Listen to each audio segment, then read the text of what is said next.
এক সময়ের কথা, চরকান্দি গ্রামে হতদরিদ্র এক শফিক নামের একজন চাকর তার দুই ছেলে মেয়ে আর বউকে নিয়ে বসবাস করত। শফিক অনেক সাদাসিধে ব্যক্তি ছিল। সে সবসময় চিন্তা ভাবনা করত তার বউ ছেলে মেয়েকে সুখে শান্তিতে রাখবে। সে অনেক পরিশ্রমী ব্যক্তি ছিল। সে অনেক পরিশ্রম করে সব সময় কাজকর্ম করত। শফিক তাদের গ্রামে এক জমিদারের বাসায় কাজকর্ম করত। জমিদার অনেক চালাক ব্যক্তি ছিল। শফিক সাদাসিধে হওয়ার কারণে জমিদার তার সাথে সবসময় অবিচার করত। তার পরিশ্রমের টাকা তাকে ঠিকমতো পরিশোধ করত না। এজন্য তার ছেলে মেয়ে বউকে মাঝে মধ্যে রাতে না খেয়ে ঘুমাতে হতো। ওগো, আর জমিদার আপনাকে টাকা দিয়েছে? না, দেই নাই। বাড়িতে কোনো খাবার দাবার নেই। না রুমালি, আমি জমিদারের কাছে টাকা চেয়েছিলাম। সে আমাকে বলেছে আজকে দেবে না, পরে দেবে। এই জন্য আমি কিছু জঙ্গল থেকে ফলমূল নিয়ে এসেছি। আজকে এই ফলগুলো খেয়ে রাত্রি পার করো। আমাকে ক্ষমা করে দাও রুমালি। আমি তোমাদের জন্য অনেক চেষ্টা করার পরও তোমাদের জন্য ভালো কোনো খাবার নিয়ে আসতে পারলাম না। আমাকে ক্ষমা করো তোমরা। ওগো, আপনি এ কথা বলবেন না। আপনি এ কথা ভাবছেন কেন? আপনার মতো স্বামী পেয়ে আমার জীবন ধন্য হয়ে গেছে। আমরা আজ এগুলো খাবার খেয়ে রাতে ঘুমিয়ে যাব। তারা সকলে মিলে সেই ফলগুলো খেয়ে রাতে ঘুমিয়ে যায়। পরের দিন শফিক সকালে ফের জমিদারের বাড়ি রওনা দেয়। জমিদারের বাড়ি গিয়ে সকল কাজকর্ম সাফ সাফাই করে শফিক তখন শুনতে পেল জমিদারের বাড়িতে এক ভিক্ষুক দরবেশ বাবা এসে ডাকতেছে। কে আছো মায়েরা? আমাকে কিছু ভিক্ষা দাও মায়েরা। তখন জমিদারের বউ বাইরে এসে কিছু ভিক্ষুকের জন্য খাবার দাবার নিয়ে আসে। দরবেশ বাবা, ধন্যবাদ যে আমাদের বাসায় এসেছেন। এই যে কিছু খাবার এনেছি আপনার জন্য, এগুলো আপনি নেন। তখন জমিদার এসে দেখতে পেল তার বউ দরবেশকে খাবার দিচ্ছে। সে তার বউকে রাগান্বিত হয়ে অনেক গালাগালি করে। আরে আরে, এটা কি করছো তুমি? এতগুলো খাবার, এতগুলো জিনিসপত্র তুমি কি জন্য নিয়ে আসছো? কি তুমি এই জিনিসগুলো এই গরিব দরবেশকে দিতে চাও? ওগো, আপনি এসব কি কথা বলছেন? আপনি দেখতে পাচ্ছেন না দরবেশ বাবাকে? আপনি দরবেশ বাবাকে অপমান করবেন না, না হলে আমাদের আপনার পরিণতি অনেক খারাপ হতে পারে। আচ্ছা, তুমি আমাকে বলতে চাচ্ছ যে আমার পরিণতি অনেক খারাপ হবে, তাই না? এইসব খাবার বাড়ির ভিতরে নিয়ে যাও এক্ষুনি। আমি এখানে কোনো রেস্তোরাঁ খুলি নাই যে যে আসবে তাকে থালা ভরে খাবার নিয়ে এসে দিতে হবে। এই খাবারগুলো অনেক কষ্টর মাধ্যমে আসে। এক্ষুনি তুমি বাড়ির ভিতরে নিয়ে যাও তাড়াতাড়ি। আর তুমি বড় বাড়ি দেখেছো বলেই চলে এসেছো এখানে ভিক্ষা করার জন্যে, তাই না? এক্ষুনি যাও, এখান থেকে চলে যাও। আমাকে বেশি রাগান্বিত করবে না, না হলে অনেক খারাপ হবে। যাও, তুমি এখান থেকে চলে যাও। আমার জীবনে এরকম অপমান এর আগে কেউ করে নাই। আরে মূর্খ লোক, তুই আজকে এক দরবেশ বাবাকে অপমান করলি। মনে রাখিস, এখান থেকে দরবেশ বাবা ক্ষুধার্ত পেটে যাচ্ছে না। আজ এক দরবেশ বাবা তোর বাড়ি থেকে অপমানের যন্ত্রণা নিয়ে যাচ্ছে এখান থেকে। আজকের এই দিনের অপমানের জন্য তোকে অনেক পস্তাতে হবে।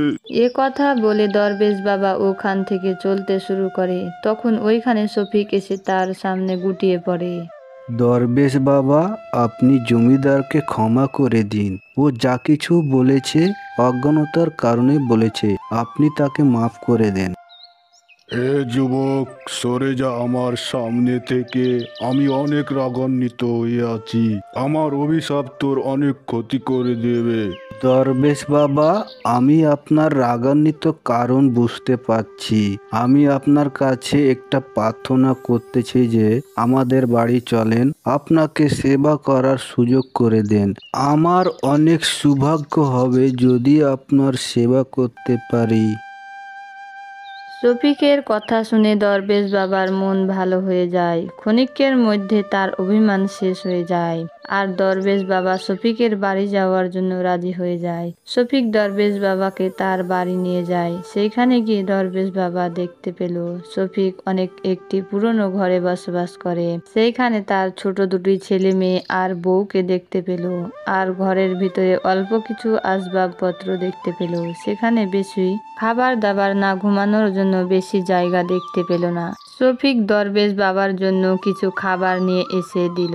খাবার বেশি দামি ছিল না, কিন্তু শফিকের যেটুকু জোগাড় করা তৌফিক হয়েছে সেটুকু নিয়ে এসে দরবেশ বাবাকে খেতে দিল। দরবেশ বাবা অনেক আনন্দিত হয়ে শফিকের দেওয়া খাবারগুলো খেয়ে নিল।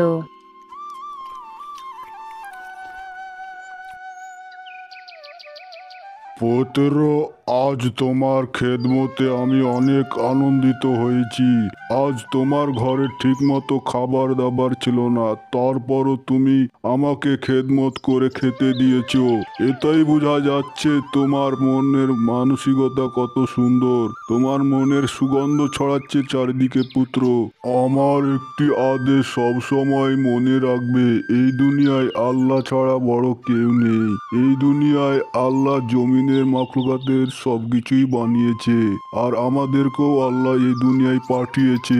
আল্লাহ সকলের হিসাব নেবে। যে এই দুনিয়ায় জন্ম নিয়েছে সকলের ভাগ্যের আল্লাহর কাছে নির্ধারিত হয়। এমনকি কোন বাড়িতে জন্ম নেবে, কার কাছে কত সম্পদ হবে, এমনকি সে ব্যক্তি কার সাথে বিবাহ হবে, মৃত্যু কখন হবে, সবকিছু আল্লাহর কাছে নির্ধারিত হয়। এবং কি যে যেরকম কর্ম করবে তার ওপর সেটি নির্ধারিত হবে তার কর্মের ফল। যে ব্যক্তি ভালো কাজ করবে তার জীবনে ভালো কিছু হবে, আল্লাহ নির্ধারিত করবে। এবং কি যে যেরকম কর্ম করবে তার ওপরে সেটি নির্ধারিত হবে তার কর্মর ফল। যে ব্যক্তি ভালো কাজ করবে তার জীবনে ভালো কিছু আল্লাহ নির্ধারিত করবে। তোমার জীবনে এত দুঃখ কষ্টের মাঝে আছো, তুমি ওই জন্মে কিছু খারাপ কর্ম করেছো, যার কারণে তোমাকে দুঃখ কষ্টর মাঝে বসবাস করতে হচ্ছে এই জন্মে। এসব তোমার আগের জন্মের পাপের কর্মের ফল এখন তোমাকে ভুগতে হচ্ছে। আগের জন্মে তুমি অনেক টাকা পয়সার মালিক ছিলে, তুমি তখন টাকা পয়সা মূল্যায়ন করতে না, এমনকি গরিব ব্যক্তিদেরকে তুমি খারাপ ব্যবহার করতে। তুমি গরিব ব্যক্তিদের হকের টাকা ঠিক মতো দিতে না, সেই টাকা দিয়ে তুমি রং তামাশা আমোদ ফুর্তি করতে, পকেট ভর্তি করতে। এই জন্যে তোমাকে এই জন্মে অনেক কষ্ট ভোগ করতে হচ্ছে। কিন্তু তুমি আগের জন্মের ভুল শুধরানোর জন্য এখন না জানাও সত্ত্বেও অনেক চেষ্টা করছো। এই জন্মের ব্যবহার তোমার আগের জন্মের চাইতে অনেক ভালো। এই জন্মে তুমি অনেক ভালো নেককার ব্যক্তি, ভালো মনের অধিকারী। ঠিক আছে পুত্র, আমি এখন যাচ্ছি। তোমার সেবায় আমি অনেক মুগ্ধ হয়েছি। তোমার সেবার কারণে আমি তোমাকে কিছু উপহার দিতে চাই। আমি তোমাকে কিছু রজনীগন্ধা ফুলের বীজ দিচ্ছি, তুমি তোমার বাড়ির চারপাশের আঙিনায় লাগিয়ে দিবে। এগুলো সারা রাত দেখাশোনা করবে, তুমি অনেক যত্ন করবে সবগুলোর। তাতে করে তুমি অনেক উপকৃত হবে পুত্র। এ কথা বলে শফিককে ফুলের বীজগুলো দিয়ে সেইখান থেকে চলে যায় দরবেশ বাবা। দরবেশ বাবার কথা মতো শফিক বীজগুলো বাড়ির চারপাশে জমিতে লাগিয়ে দেয়, আর সেগুলো অনেক সেবা যত্ন করতে থাকে।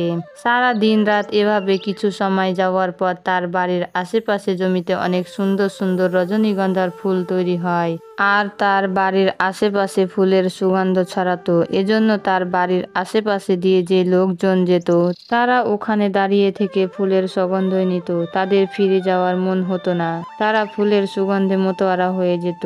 এখন আস্তে আস্তে এই সব কথা পুরো গ্রামে সকলের কানে কানে পৌঁছে যায়। শফিকের বাগানের রজনীগন্ধা ফুল সুগন্ধ ছড়ায়। এখন সকল লোকজন শফিকের বাগান থেকে ফুল নিতে শুরু করে। শফিকের এক উপার্জনের রাস্তা খুলে যায়। এ কথা আস্তে আস্তে রাজমহল পর্যন্ত পৌঁছে যায়।